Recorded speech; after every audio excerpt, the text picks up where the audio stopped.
Right to health bill सभी के हित में, सरकार के साथ सिविल सोसाइटी ने भी की डॉक्टर से काम पर लौटने की अपील। राजस्थान दिवस पर आयोजित किया जाएगा लाभार्थी उत्सव। 2 लाख से ज्यादा सम्मानित लाभार्थियों से मुख्यमंत्री करेंगे संवाद। वरिष्ठ नागरिक तीर्थ यात्रा योजना के तहत जयपुर से रामेश्वरम के लिए रवाना हुई विशेष ट्रेन। लाभार्थियों ने जताया मुख्यमंत्री का आभार। राइट टू हेल्थ बिल सभी के हित में है। मुख्यमंत्री श्री अशोक गहलोत ने जहां डॉक्टर से काम पर लौटने की अपील की है, वहीं अब सिविल सोसाइटी ने भी डॉक्टर से काम पर लौटने की अपील की है।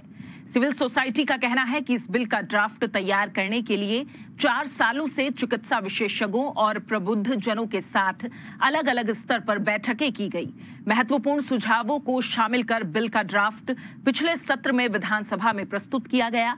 विधायकगण के सुझावों के आधार पर इस ड्राफ्ट को विधानसभा की प्रवर समिति को भेजा गया।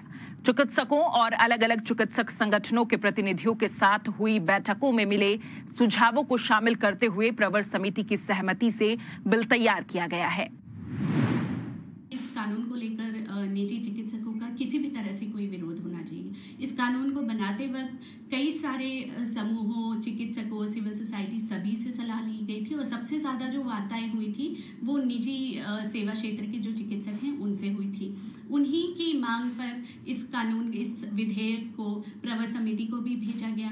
प्रवर समिति ने उनकी सारी मांगों को सुना और लगभग उनकी सारी जो मांगे थी उसको विधेयक में इनकॉर्पोरेट किया गया और फिर ये कानून आया।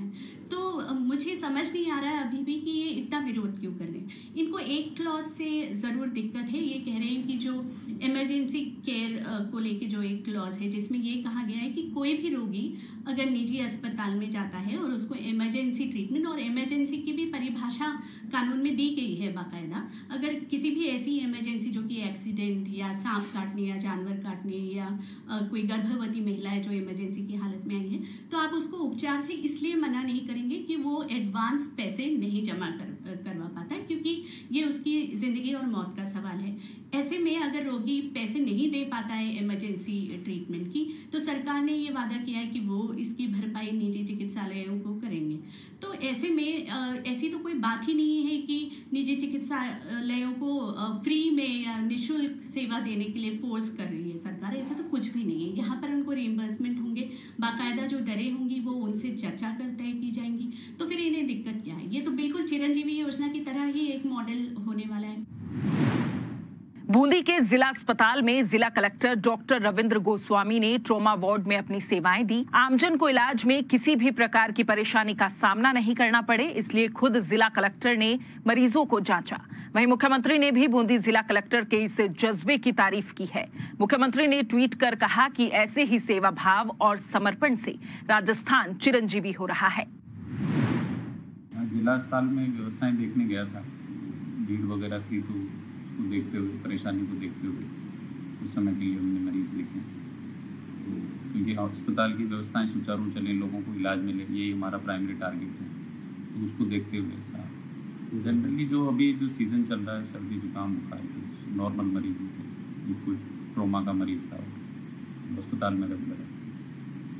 मैं बता रहा हूँ भाई, सरकार का यही उद्देश्य है भाई, आम जनता को परेशानी नहीं, किसी भी तरह से आम जन को परेशानी होती है, उसमें सभी लोग हैं, हमारे भी रिश्तेदार हैं, हमारे भी भाई बंधु, सब लोग हैं। तो सभी का, सरकार का और सभी का यही उद्देश्य रहता है कि आम जन को परेशानी। राजस्थान में हर वर्ग को राहत और संबल देने के लिए कई जन कल्याणकारी योजनाएं चलाई जा रही हैं। राज्य सरकार की इन योजनाओं से प्रदेश में लाखों लोगों को लाभ मिल रहा है। 30 मार्च यानी राजस्थान दिवस के अवसर पर विभिन्न योजनाओं के लाभार्थियों के सम्मान के लिए लाभार्थी उत्सव आयोजित किया जा रहा है। मुख्यमंत्री श्री अशोक गहलोत 33 जिलों और 355 ब्लॉक के 2 लाख से ज्यादा सम्मानित लाभार्थियों और आम लोगों से बातचीत करेंगे। साथ ही आमजन के लिए लाई गई नई सामाजिक सुरक्षा योजनाओं पर भी चर्चा करेंगे। राज्य सरकार द्वारा चलाई जा रही वरिष्ठ नागरिक तीर्थ यात्रा योजना के तहत आज जयपुर के दुर्गापुरा रेलवे स्टेशन से रामेश्वरम के लिए ट्रेन रवाना हुई। देवस्थान विभाग मंत्री श्रीमती शकुंतला रावत ने ट्रेन को हरी झंडी दिखाकर रवाना किया। ट्रेन में यात्रा करने वाले बुजुर्गों के चेहरों पर खुशी नजर आई और इस योजना के लिए मुख्यमंत्री का आभार भी जताया। आज हमारी ये जो ट्रेन जा रही है सभी ट्रेन है जो कि रामेश्वरम जा रही है और आपने देखा होगा कि सभी सम्मानित बुजुर्ग लोग कितने खुश दिखाई दे रहे हैं। बड़े मुख्यमंत्री महोदय को दुआ दे रहे हैं कि भगवान भला करे अशोक गहलोत का, कि हमें बाहर भेज रहे हैं। शायद हमारे बच्चे भी जा पाए या नहीं जा पाए, कोई गया नहीं गया, लेकिन हम रामेश्वरम जा रहे हैं और हमारी व्यवस्था बेटे की तरह से राजस्थान के सम्मानीय मुख्यमंत्री अशोक गहलोत जी ने ये योजना चलाई, वरिष्ठ नागरिक तीर्थ यात्रा योजना, जिसमें कि 18,000 हमारे यात्री ट्रेन से गए हैं और 2,000 जिसमें कि बाई प्लेन गए हैं, जो कि पशुपतिनाथ गए हैं। अभी हमने 2 दिन पहले ही उनको भी रवाना किया यहाँ से जयपुर से।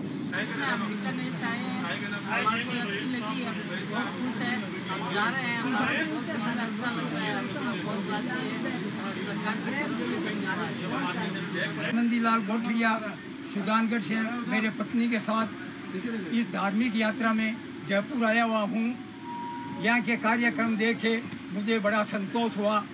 हम सुबह यहाँ 12 बजे पहुँचे थे, 4 बजे तक नाश्ता पानी खाने की अच्छी व्यवस्था, गाड़ी ट्रेन में भी हमारे बैठने की सोने की अच्छी व्यवस्था। मैं माननीय अशोक गहलोत जी का बहुत बहुत धन्यवाद देता हूँ। सुशील कुमार वर्मा चूरू से। आज बड़ा ही सौभाग्य का दिन है हमारे लिए कि रामेश्वर की यात्रा करने को मिल रही है। अशोक जी गहलोत ने बहुत ही ये अच्छा कार्य किया है वरिष्ठ जनों के लिए। इसके लिए अशोक जी गहलोत का बहुत बहुत धन्यवाद। मुख्यमंत्री श्री अशोक गहलोत ने प्रदेश में समेकित बाल विकास सेवाएं विभाग के आंगनबाड़ी केंद्रों और शिशु पालना गृह पर काम करने वाले मानदेय कर्मचारियों को दिए जाने वाले मानदेय के राज्यांश में 15% की बढ़ोतरी करने के प्रस्ताव को मंजूरी दी है। आईसीडीएस विभाग के आंगनबाड़ी केंद्रों पर कार्यरत मानदेय कर्मियों, आंगनबाड़ी कार्यकर्ता, मिनी आंगनबाड़ी कार्यकर्ता, सहायिका और शिशु पालना गृह कार्यकर्ताओं के मानदेय में 15% की बढ़ोतरी की गई है। बीकानेर में स्वामी केशवानंद राजस्थान कृषि विश्वविद्यालय में आयोजित हुए 3 दिवसीय किसान मेला पोषक अनाज समृद्ध किसान का बुधवार को समापन हुआ। समापन समारोह में शिक्षा मंत्री डॉक्टर बीडी कल्ला ने शिरकत की। उन्होंने मेले में लगाए गए विभिन्न स्टॉल्स का अवलोकन किया। साथ ही मेले के दौरान आयोजित विभिन्न प्रतियोगिताओं के विजेताओं को पुरस्कार देकर सम्मानित भी किया। इस दौरान उन्होंने कहा कि देश की अर्थव्यवस्था कृषि और पशुपालन पर आधारित है। किसानों को अन्नदाता कहा जाता है। किसान जितने समृद्ध होंगे, देश और प्रदेश विकास के पथ पर आगे बढ़ेगा।